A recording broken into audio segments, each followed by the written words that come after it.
E aí, galera, beleza? Então, na aula de hoje, a partir da aula 3, a gente vai falar de métodos numéricos. Então, a gente já se divertiu bastante, né, falando sobre o Python, puramente o Python.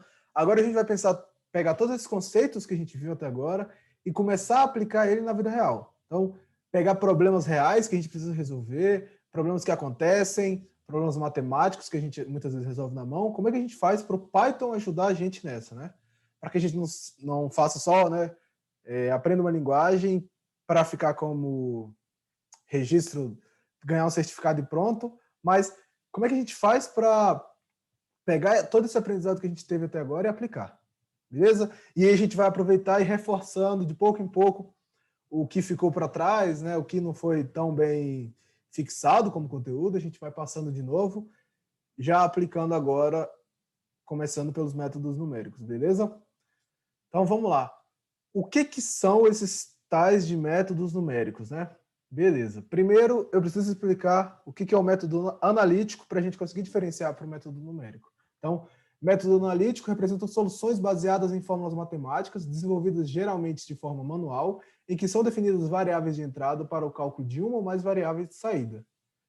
Beleza? Então, uma equação simples que você resolve, no cálculo, quando a gente usa, né, geralmente a gente está fazendo resoluções de forma analítica, são funções geralmente contínuas, onde a gente resolve de uma forma simples, né, matematicamente. A gente consegue seguir um fluxo de raciocínio e fazer aquela resolução daquela equação de forma que a gente só precisa substituir aquele valor e a gente tem um resultado. Geralmente acontece desse jeito. Só que cálculos analíticos apresentam aspectos que limitam sua aplicabilidade para casos práticos. Então, vamos pensar no caso que a gente usou na última aula, né, em que eu quero saber quanto fulano ganha de receita por dia, sabendo que ele vende cada pão a 50 centavos.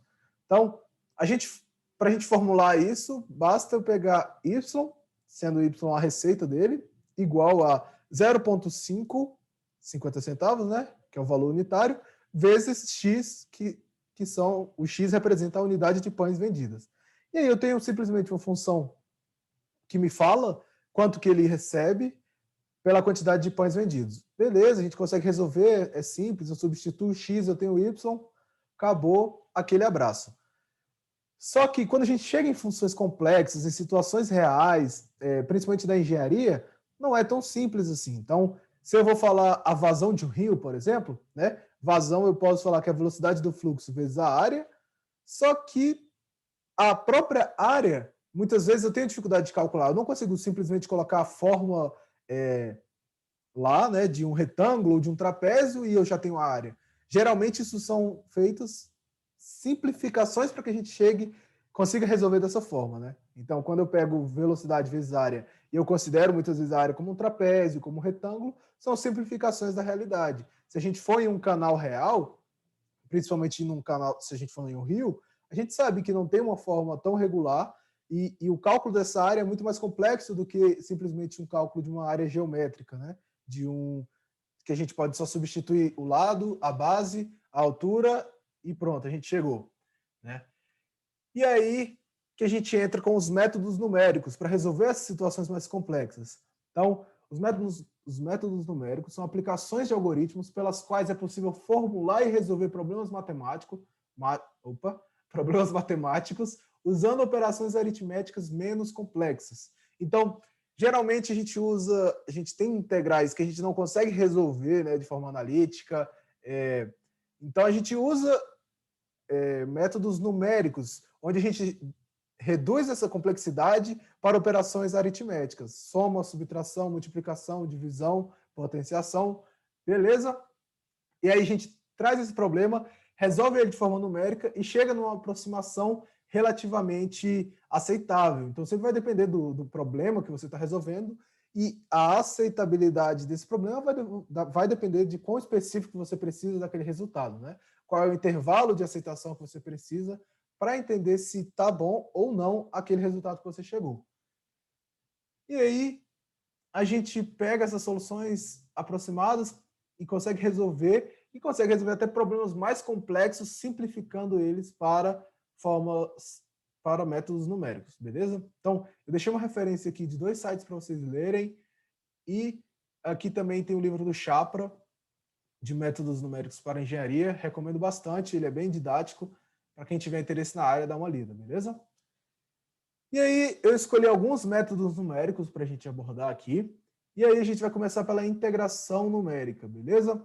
Então, como é que isso funciona? A integração numérica, né, como a gente fez anteriormente, a gente precisa falar primeiro da parte analítica. O que é integração, né? Então, de acordo com a definição do dicionário, integrar significa juntar partes de um todo, unir, indicar a quantidade total. Matematicamente, a integração é representada por essa função aí. Então, eu tenho I igual a integral definida de A até B, de f de x dx. Beleza? Vamos fazer uma explicação bem rápida para quem não fez cálculo e para quem, né, não lembra tão bem. Então, a integral, muitas vezes ela é chamada também de primitiva, então ela é a antiderivada de uma função. Eu posso chegar o processo inverso da derivação é a integração. Essa é uma das definições. A outra é que a integral representa a área abaixo da curva até o eixo x daquele intervalo ali definido, beleza? Então, eu tenho esse intervalo bem aqui, ó, de A até B. Então, eu tenho que a integral de f de x dx de A até B é representada graficamente dessa forma. Então, eu tenho que essa curva aqui representa a minha função f de x, A e B representam o início e o fim do meu intervalo, e a minha integral vai ser essa área aqui, o resultado numérico da minha integral, né, o número que vai chegar no final desse cálculo aqui, vai ser essa área aqui. Mas o que acontece, né? Como a gente falou, quando a gente está falando de uma curva, a gente tem muita dificuldade de calcular uma área, né? Geralmente a gente não consegue fazer isso com formas geométricas, a gente teria uma certa dificuldade para encontrar essa área se a gente fosse fazer na mão, né?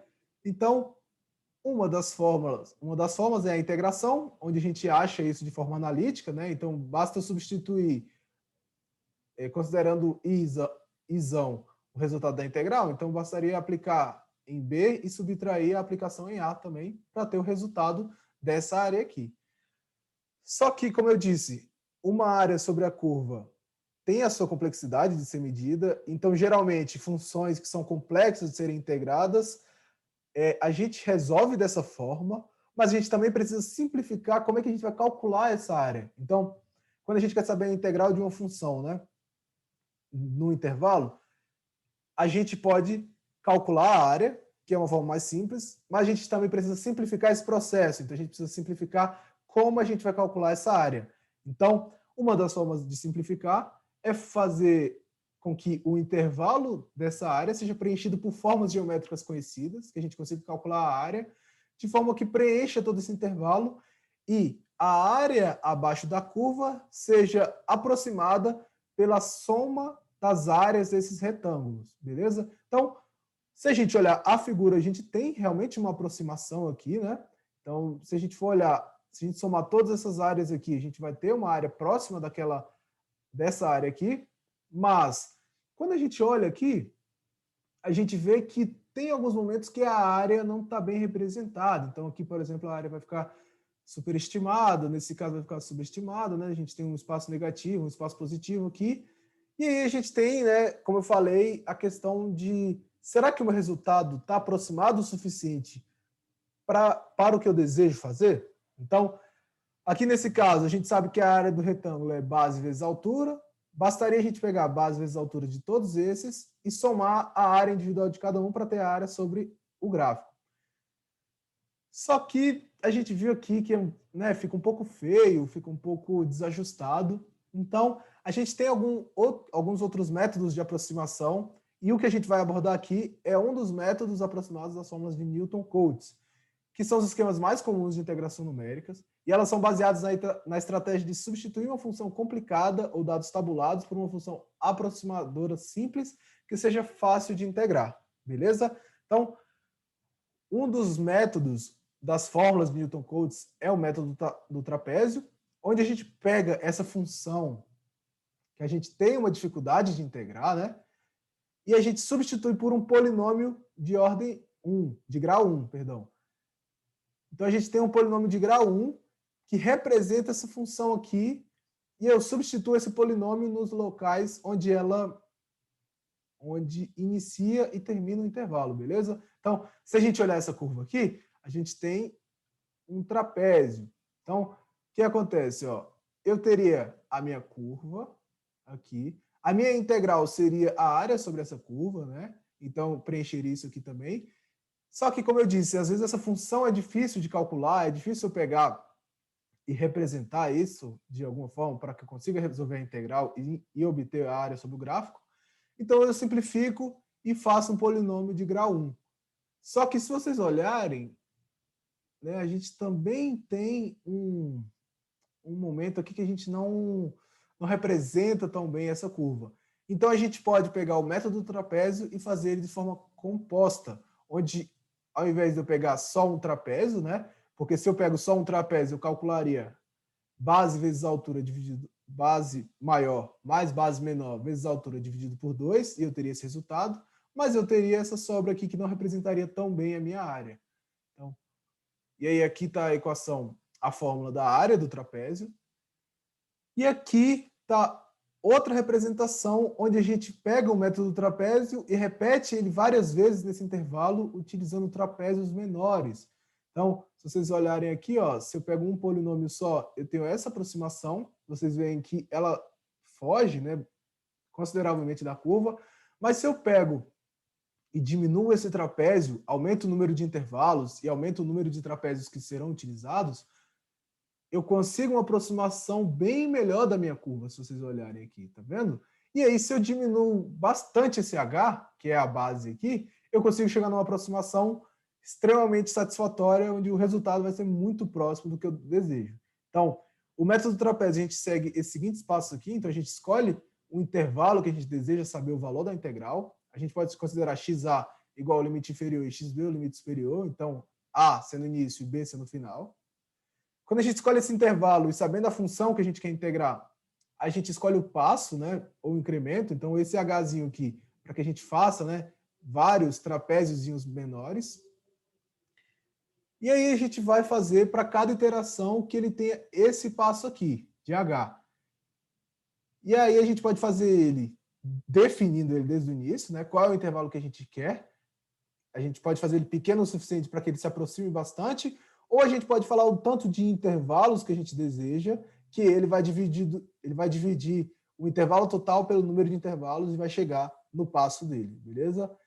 E aí a gente escolhendo esse passo, depois a gente vai calcular cada trapézio desse, então eu vou calcular a área desse trapézio aqui, que vai ser a função aplicada em A mais a função aplicada em A mais H, né, que vai ser meu x1 aqui, vezes H, que daria a altura do meu trapézio, dividido por 2, beleza? Então eu teria esse trapézio, mais esse trapézio, a área desse, mais a área desse, mais a área desse, mais a área desse, mais a desse, eu teria a área total abaixo da minha curva e chegaria no valor da minha integral, beleza? Então, no final de tudo, eu faço o somatório e, consequentemente, eu encontro o valor da minha integral definida. Tranquilo?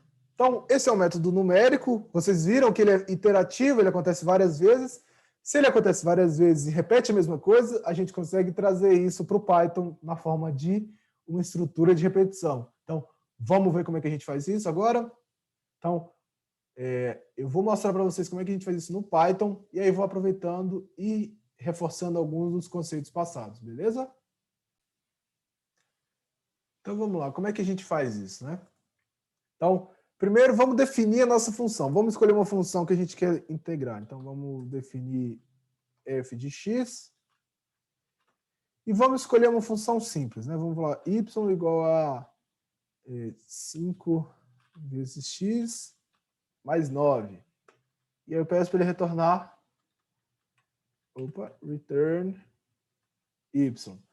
Então eu rodo essa célula e aí ele vai definir a minha função. E agora a gente vai fazer o seguinte, eu quero saber qual é a integral dessa função num intervalo definido, né? Como é que a gente faz?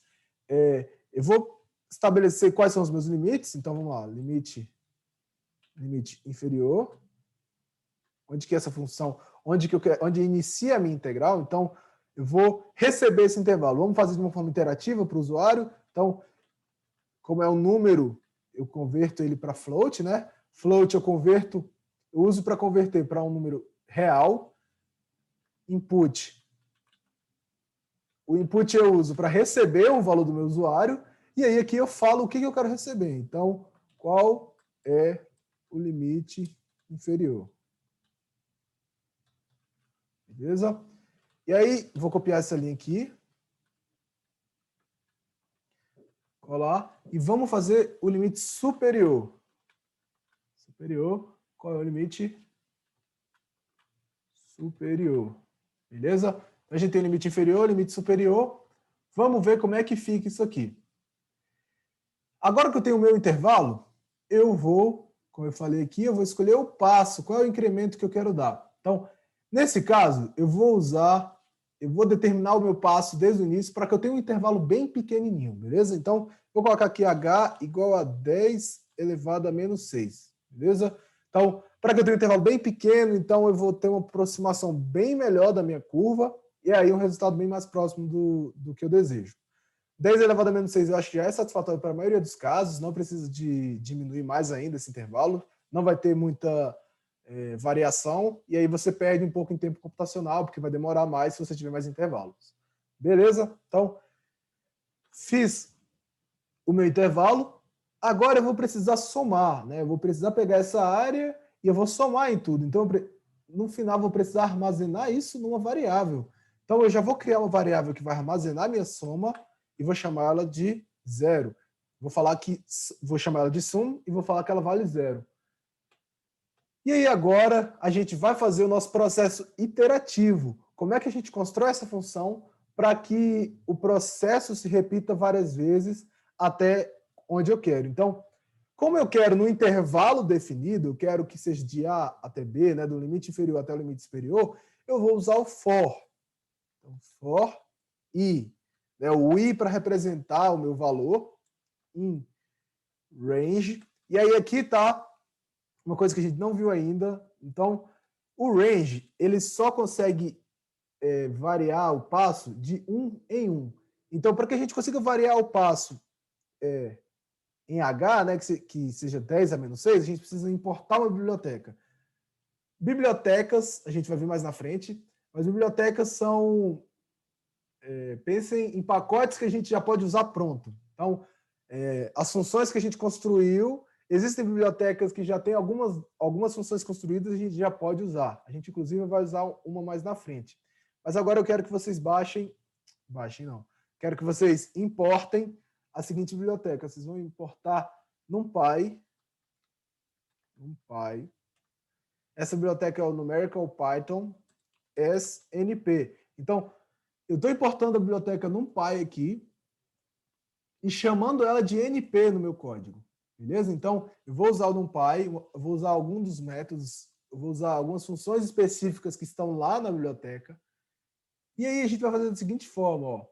Eu quero for in, e aí eu quero no intervalo. Então eu vou fazer np, que é a minha biblioteca, e vou falar qual o método que eu quero dela.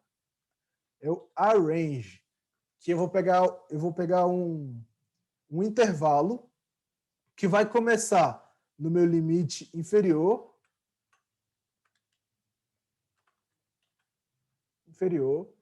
ele vai até meu limite superior, e ele vai dar um passo de H. Então, o I ele vai variar do limite inferior até o limite superior, variando de H. Então, ele vai supondo que o limite inferior seja 1, ele vai 1 mais 10 elevado a menos 6, aí depois mais 10 elevado a menos 6, mais 10 elevado a menos 6, e ele vai fazendo esse passo até chegar no limite superior, que eu encerro a minha repetição. Então, fiz a minha estrutura de repetição, agora eu vou fazer... como é que eu vou calcular a área do meu trapézio? Então, eu vou fazer essa repetição e o que eu quero repetir? Eu quero calcular a área dos meus trapézios. Como é que eu vou fazer isso? Então, eu vou A, para armazenar a área. Então, a base menor vai ser o f de i. Então, eu vou pegar a minha função que eu peguei ali e vou colocar aqui, ó, f de i. Porque o i, que está aqui, vai assumir os valores que estão nesse intervalo. Então, lembrando, quando o elemento muda de valor a cada iteração, nesse caso o i vai variar do limite inferior até o superior, variando de h. Então, a cada iteração, o i vai ter um novo valor. Então, ele que eu vou substituir na minha função. Então, eu vou pegar f de i, que é da minha função aqui, mais, né, então, base menor mais base maior, ou se for uma função decrescente, isso pode variar, né? Então, eu vou fazer f de i mais h, que é o passo que eu estou dando. E aí, beleza. Então, base menor mais base maior, vezes a altura. A altura é h, porque é a diferença entre um e outro, né? Então, o meu trapézio é um trapézio meio que caído, então tem a base menor, base maior, vezes a altura, tudo isso dividido por 2. Beleza? Então, eu tenho essa área aqui. E aí, o que eu vou fazer? Cada área do meu trapézio eu preciso armazenar em um lugar. E eu vou armazenar a variável soma que eu criei ali. E aí, como é que eu armazeno? Eu vou atualizar o valor da minha soma. Então, eu vou fazer soma igual a soma mais A. Opa, A.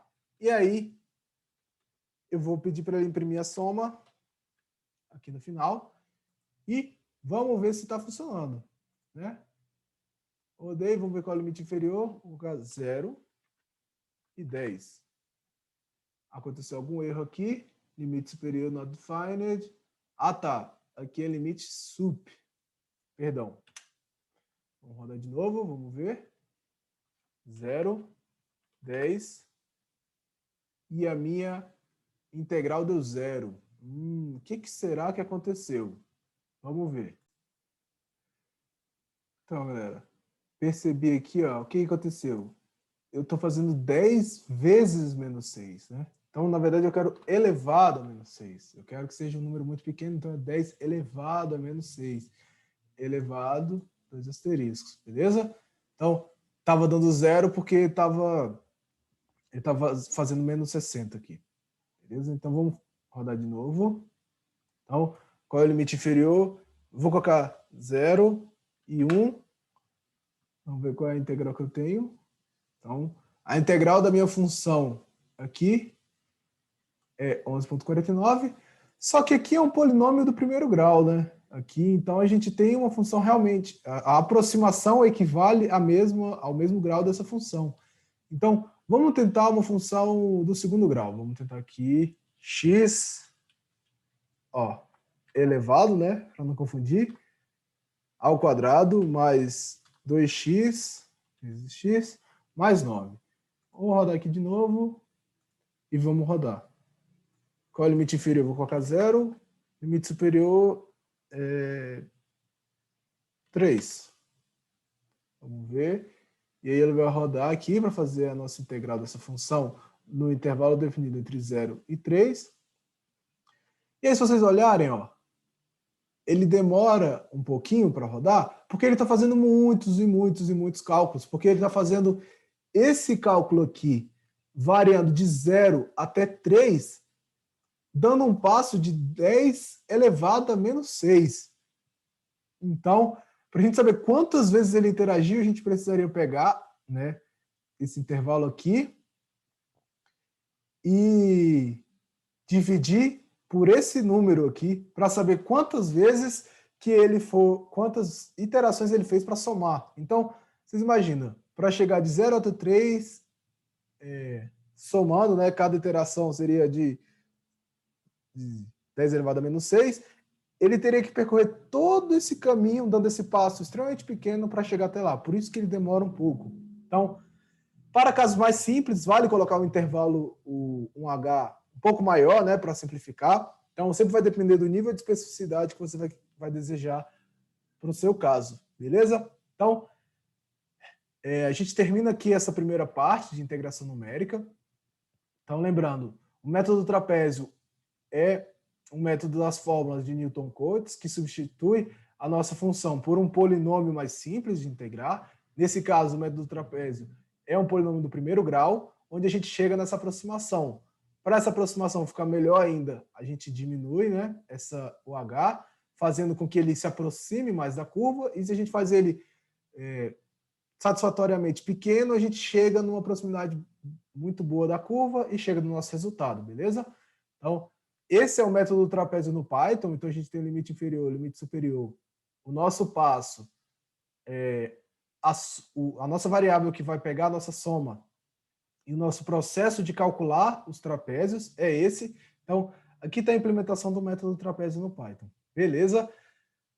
Na próxima aula a gente vai dar uma olhada em raízes de função, então como é que a gente acha o zero das funções. E aí a gente se vê no próximo vídeo, tá certo? Então, um grande abraço e tchau, tchau.